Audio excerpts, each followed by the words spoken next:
रेगिस्तान की ठंडी रातों में जहां हवा शैतानी सिसकारियां भरती है, एक प्राचीन खंडहर छिपा है। एक पर्यटक लड़की अनजाने में वहां पहुंची जहां सदियों पुराना जिन्न जाग उठा। प्यार की आग में जलता वो जिन्न लड़की को अपना बनाने की सनक में पागल हो गया। क्या बच पाएगी वो या रेतों में दफन हो जाएगी उसकी? कहानी शुरू होती है राजस्थान के थार रेगिस्तान से, जहाँ धूप इतनी तेज होती है कि दिन में साए भी जल जाते हैं और रातें इतनी ठंडी कि हड्डियां कांप उठती हैं। नेहा एक 25 साल की दिल्ली की लड़की जो घूमने फिरने की शौकीन थी, अपने दोस्तों के साथ यहाँ आई थी। लेकिन एक दिन वो अलग हो गई। उसके दोस्त कैमल सफारी पर थे और नेहा एक पुराने किले के खंडहरों की तरफ चली गई। वो जगह थी शैतान का महल के नाम से मशहूर, जहाँ लोक कथाओं में कहा जाता था कि सदियों पहले एक राजा ने एक जिन्न को कैद किया था, लेकिन वो जिन्न आज भी वहाँ भटकता है। नेहा को ये सब सिर्फ कहानियां लगती थी। वो कैमरा लेकर फोटो खींच रही थी। सूरज ढल रहा था और हवा में एक अजीब सी सुगंध फैल रही थी, जैसे कोई पुरानी इत्र की बोतल खुल गई हो। अचानक नेहा को लगा कोई उसे देख रहा है। वो मुड़ी, लेकिन वहाँ कोई नहीं था, सिर्फ रेत के टीले और टूटे पत्थर। वो आगे बढ़ी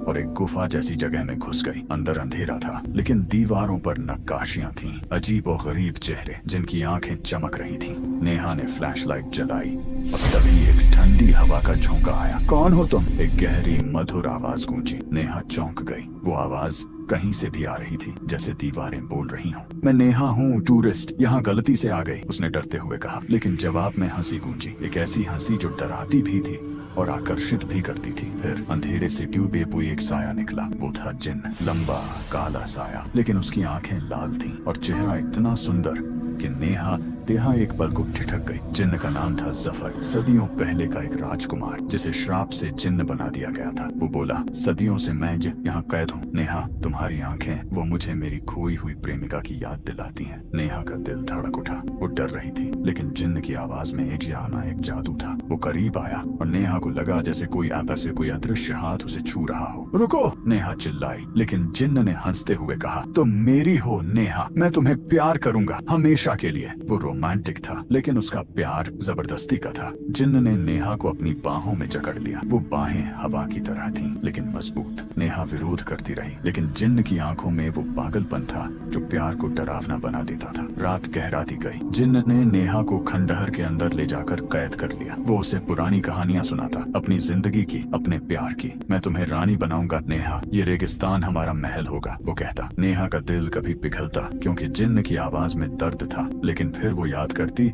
कि ये इंसान नहीं, एक भयानक आत्मा है। जिन्न का रोमांस बढ़ता गया। वो नेहा के लिए हवा से फूल बनाता, रेत से गहने। लेकिन जब नेहा भागने की कोशिश करती, जिन्न गुस्से में आ जाता। तुम कहीं नहीं जा सकती, वो गरजता और खंडहर कांप उठते। एक बार नेहा ने भागने की कोशिश की तो जिन्न ने रेत का तूफान खड़ा कर दिया। नेहा की सांसें फूल गईं, लेकिन किसी तरह वो छिप गई। क्या जिन्न उसे ढूंढ लेगा? नेहा की आंखों में आंसू थे। वो सोचती, ये प्यार नहीं, कैद है। फिर एक रात जब जिन्न सो रहा था, या कहें अपनी शक्ति इकट्ठा कर रहा था, नेहा ने एक ढीली दीवार से रास्ता बनाया और भाग निकली। रेगिस्तान में रात थी, चांदनी फैली हुई, लेकिन हवा में जिन्न की सिसकारियां गूंज रही थीं। नेहा दौड़ती रही, उसके पैर रेत में धंसते, दिल जोरों से धड़कता। पीछे से आवाज आई, नेहा रुक जाओ, मैं तुम्हें प्यार करता हूँ। लेकिन वो आवाज डरावनी थी, जैसे कोई शिकारी अपनी शिकार को पुकार रहा हो। नेहा थक चुकी थी। पानी की एक बूंद नहीं, लेकिन दूर छोटी सी झोपड़ी दिखी, एक साधु की कुटिया।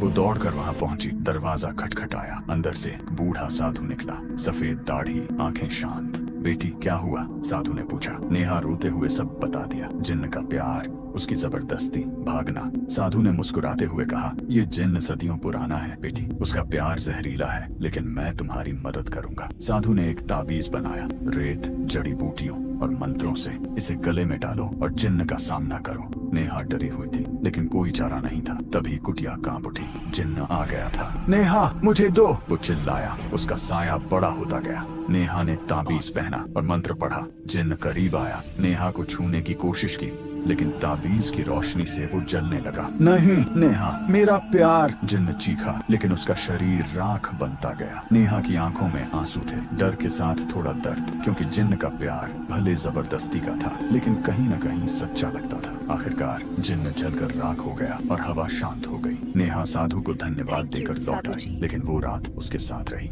एक डरावनी रोमांटिक याद। क्या वो जिन्न सच में मर गया या रेतों में कहीं छिपा है? अगर ये कहानी पसंद आई तो चैनल को सब्सक्राइब कर लो और बेल आइकन दबा दो। अगली अनसुनी कहानी का इंतजार करो, क्योंकि रातें अभी और डरावनी होंगी।